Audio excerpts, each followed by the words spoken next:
Welcome back to the channel. My name is Moses and you're watching Hooligan. So today I'm back at Shapla Motors and I'm here to review this particular Suzuki Alto, which is an economy friendly fuel efficient car. Most of them are used as cabs. So I hope you enjoy and let's dive right into it. A few moments later. Okay guys, so starting off from the exterior, let's look at the design of the car. So as you can see, it's got a really minimalist trunk. So guys, what do you think? It's a pretty basic design, although this has over 8 generations starting from I believe 1979. So as you can see there, let's go to the front of this car. You can see the headlights. They resemble those of I will say a grasshopper. What do you think the headlights resemble? Put down in the comment section down below. So as you can see, the grill, it's way down to the ground, feeding air into the radiator. As you can see, this is the Eco variant. I'm going to talk about that a little bit later. The huge Suzuki badge on the front. So the operated, this is the 208, I believe, 208 to 2012. So this is the operated Alto. I believe majority of the Kenyans are familiar with the Uber Chap Chap. That was the previous model to this. So yeah, majority of you must have taken rides in an Uber Chap Chap. So okay guys, at the rear, as you can see, the taillights, they are pretty huge. So they have to be this huge because, as I'll demonstrate, this is the driving position of this particular van, and as you can see, it's the taillights sit pretty low, so they have to be huge for the driver. The driver behind this car to be able to see the car braking. So this particular car is sitting on 145/80 with the rim being 12. As you see, it's got hubcaps. So this particular car has a really interesting paint, a really clear light blue, and with the door handles being silver. Yeah, so it really looks nice. As you can see, this particular car is really small and sort of aerodynamic. As you can see, the slanting roof from the bonnet, so you can get a lot of miles on in this car, and regardless, you can get a very good fuel consumption out of this particular car. As I mentioned earlier, they are used as cabs. So it's because of their capacity as very fuel efficient cars. I know the market right now with Russia and Ukraine battling, I know fuel prices are really going to go high, so you should consider getting one. And if you are thinking about it, visit Shapla Motors. A wide variety of cars. Some of the cars are not here, but they are at a second location. So come right ahead and purchase the car that fits you best. So guys, this car has rigid axles, or rather a rigid axle at the rear, coil spring suspension, and a lot of goodies. So it's pretty capable for cruising the town. So how about we move on to the interior of this car? So guys, let's move on to the interior. Just get in. Yeah, so I'm seated pretty low, and that means a lot of headroom and a lot of knee room also. Okay guys, so you've got a lot of basic stuff in here. As you can see, the cabin space in here. This is on the driver's seat. You can fit some files.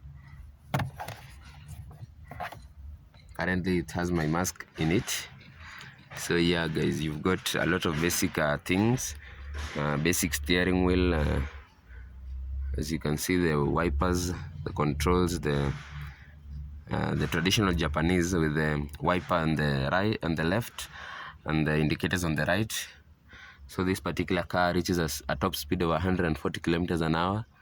As you can see, it revs close to 9,000 RPM. Someone who's tried that can confirm. Okay, so this is the basic radio. This you cannot change for an aftermarket system, or maybe you can. But so as you can see, you can take a call if you connect it via Bluetooth. You've got your AC. It's really easy to use as you are driving. As you can see, it's got a traditional sort of a knobs. Yeah, so you've got a 12-volt socket down here, and yeah, so you've got a glove box and some extra storage space on top there for your drinks or your muffin, your files, anything your passenger is probably carrying. Yeah guys, so okay, so as I mentioned, my driving position is the seat is pretty low, so you've got a great view out, and this particular car does not have a really huge bonnet, so you can place the car directly where you want it. So this particular car has a 4-speed CVT transmission, an old school handbrake, some cup holders at the front, as you can see, and some extra storage space. So one thing I like is, as you can see, the hollow space. That means that your legs are not cramped to the center console, but that means also that you do not have an armrest. All you have are these cup holders for the rear passengers. Yeah guys, so speaking of the rear, how about we go right there? Sorry, but the sun is really out, so but as you can see, I've got a lot of headroom. I've also got a lot of knee room, which I'm going to show you in a second, but I've got a lot of space in here. So 4 people, as I mentioned, you will sit very comfortably. I'm going to show you a little clip of the trunk, and as you can see, you've got a really small trunk, but good enough for a suitcase, maybe one large suitcase, 2 small suitcases. Yeah, so how about we continue on? So guys, this is the ideal driver's position that it's set to, and I've got just about enough space to stretch my legs out. Yeah, so guys, you've got no cubby spaces at the rear, but enough space to fit 2 people, as you can see. Yeah, so as I mentioned, you can see the cup holders for the rear passengers. So as a passenger in this particular car, you'll be very comfortable as you're being driven around. I actually did not talk about how comfortable these seats are. As you can see, the cloth material, it really you sink inside the foam when you are sat in one of these. So how about we fold this and I'll show you some extra trunk space.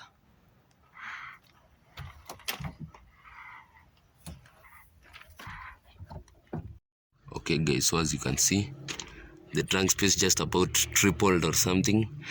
So you can you have a flat surface for through loading. You can load longer items up to the front seats, as you can see. So you've got also a ton of space. If you're holding one passenger and has a lot of luggage, as you can see, just fold down the rear seats. More than enough space for whatever they are carrying. Okay guys, so how about to move on to the engine and I talk about the specs and more about this car. Okay guys, so at the engine here, and so this particular Suzuki Alto can come with 3 particular engines. One of them is this one, the 660cc inline 3 petrol engine, which comes with an operated function, which is a stop idling function, where it stops whereby there is a traffic jam. It will not idle, it will actually stop the engine and start it up when the traffic starts moving. So that particular engine comes with this one, with this variant, the Eco variant, which obviously means that it's very economical. And the second engine is a 660cc inline 3 motor, which is actually a normal engine, does not come with any stop idling function. So it affects the economy. It's not as fuel efficient as this one. And the last one is a 998cc inline 3 petrol engine. And so how about I tell you more about these 3 engines. The first one, the 660cc inline 3, that comes with this Eco variant, gets a mileage or rather a fuel consumption of 30.2 kilometers to the liter, which is a really good fuel efficiency. Okay, it's really good. The second one, which is the 660cc, which does not come with the Eco variant, does not have the stop idling function, gets fuel consumption of 24.5 kilometers to the liter, which, as you can see, it's really substantial difference between those two variants, the Eco and the normal variant. And the last one, the 998cc engine, I've not gotten the stats, but I'll find it out and I'll put it in the description down below, so you can study it there. As I finish off this review, I'm going to tell you of the interesting bits on this car. One of them, as you can see, is this extra window put in. As you can see, it really helps the visibility. Previously, that used to be a blind spot with the mirror being there, but majority of the manufacturers have actually done a really good job with adding that one, so it prevents, or rather it protects you from the blind spots. And as you can see, another feature is this cup holder is really hidden, so how about I pop it out. Really interesting that you have a cup holder right there. And also she's got this anti-glare sort of technology, supposed to protect your eyes. So I don't know how that functions, but it seems really interesting. So guys, thank you for watching. Comment down in the section down below, what do you think I should improve, which car should I do next? And if you enjoy, subscribe. Be sure to put your notification bell, ring it, put it on, and get a notification. I will be posting a video each week. So guys, tell me which car shall I bring next, and I thank you for watching.